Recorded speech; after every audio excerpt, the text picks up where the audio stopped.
السلام عليكم ورحمة الله وبركاته. اللهم صل وسلم وبارك على سيدنا محمد عليه افضل الصلاة والسلام. وصلنا النهارده هنعمل طاجن تورليه باللحمه.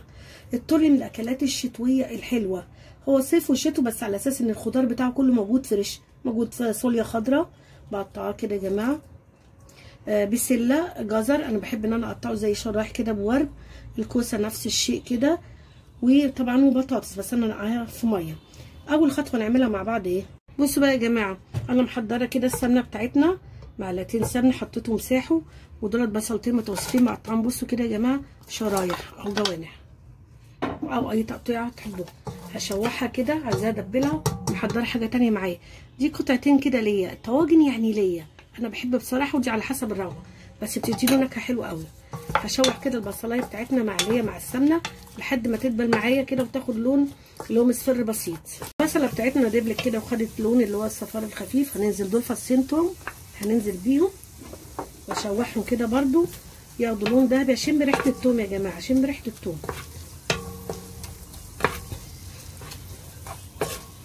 كده. انا ابتديت ان انا اشم ريحه التوم. في حاجه معايا تاني، اللحمه بتاعتنا انا سلقاها مسلوقه يا جماعه 3/4 سوا، 3/4 سوا. اللحمه انا مش مقطعاها قطع كبيره ولازم تكون فيها نسبه دهون كده. هننزل بيها واشوحها كده مع ايه، مع البصله بالثومه، وشم ريحتها كده تشويحه بسيطه تطلع معانا ريحه الثوم اكتر. بصوا بقى يا جماعه، انا شوحت اللحمه بتاعتنا كده مع البصله والثومه تشويحتين، وهننزل بايه مع بعض بالخضار بتاعنا اللي هو يستحمل تسويه شويه، ايه الفاصوليا والجزر والبسله، دول بيستحملوا التسويه عن البطاطس والكوسه. هبتدي برده ان انا اشوحهم شويه قبل ما انزل بالبطاطس والكوسه. بصوا يا جماعه، انا شوحت كده الخضار بتاعنا اللي هو البسله مع الجزر مع الفاصوليا، وعايزه اقول لكم كميه الخضار حسب الرغبه، يعني انا مستخدمه ايه، يعني كل حاجه حوالي ربع كيلو. هننزل بقى بايه، بالبطاطس بتاعتنا برده كده، ناخدهم دول بطاطستين كبار، والكوسه عشان دول تسويتهم اقل، والكوسه شايفاها برده كله مقطعه كده يا جماعه بورب كده شرايح.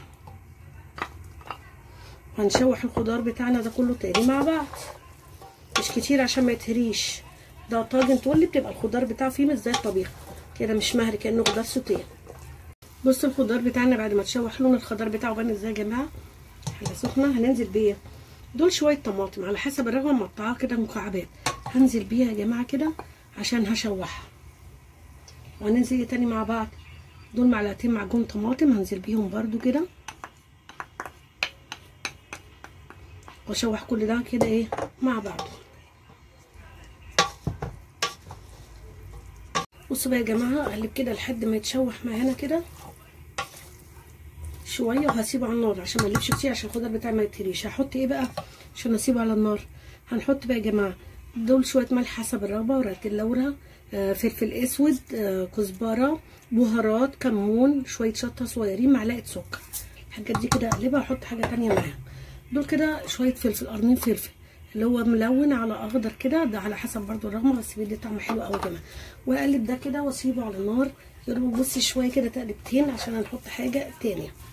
بصوا بقى الخضار بتاعنا مع اللحمه كده انا سبته يا دوبك مفيش 5 دقايق شوح، ما قلبتوش كتير عشان ما يتريش. انا محضره الشوربه بتاعت اللحمه كده، انا مش هزود له شوربه كتير، حوالي لتر كده.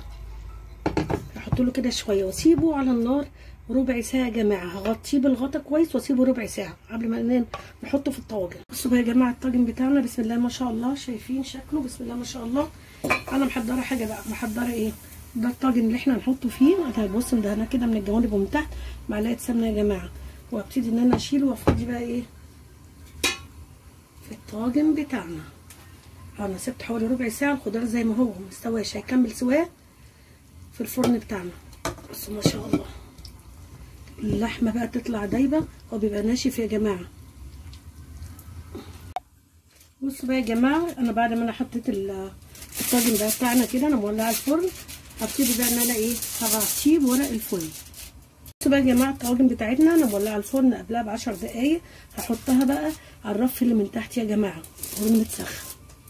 بصوا بقى يا جماعه، يعني شايفين شكل اللحمه بسم الله ما شاء الله، الخضار مشوي ازاي، الخضار مشوي واللحمه مشويه. انا عامله جنبيه رز بشعريه، الخضار لما تيجي تطلعوه بصوا شايفين الجمال والحلاوه. بصوا مش مهري زي ما هو. الله اكبر، بسم الله ما شاء الله. والخضار بيبقى ناشف كده يا جماعه. بصوا كوسه ده خضار بيبقى ناشف. عايزه اوريكم حتى اللحمه مستويه ازاي زبده يا جماعه. بصوا بصوا عشان احنا سلقناها 3/4 سوا. والطول يا جماعه ما بيبقاش فيه ميه كتير او شوربه كتير. بصوا الخضار مستوي ازاي كله ما شاء الله. واللحمه مشويه ريحته تحفه تحفه بجد والله ما شاء الله. خطير بجد. التورلي او الخضار المشكل اكله جميله وسهله وسريعه. ان شاء الله اللي يتفرج على الفيديو بتاعنا ويعجبه يعمل لايك ويشترك في القناه ويفعل الجرس عشان يوصل له كل جديد.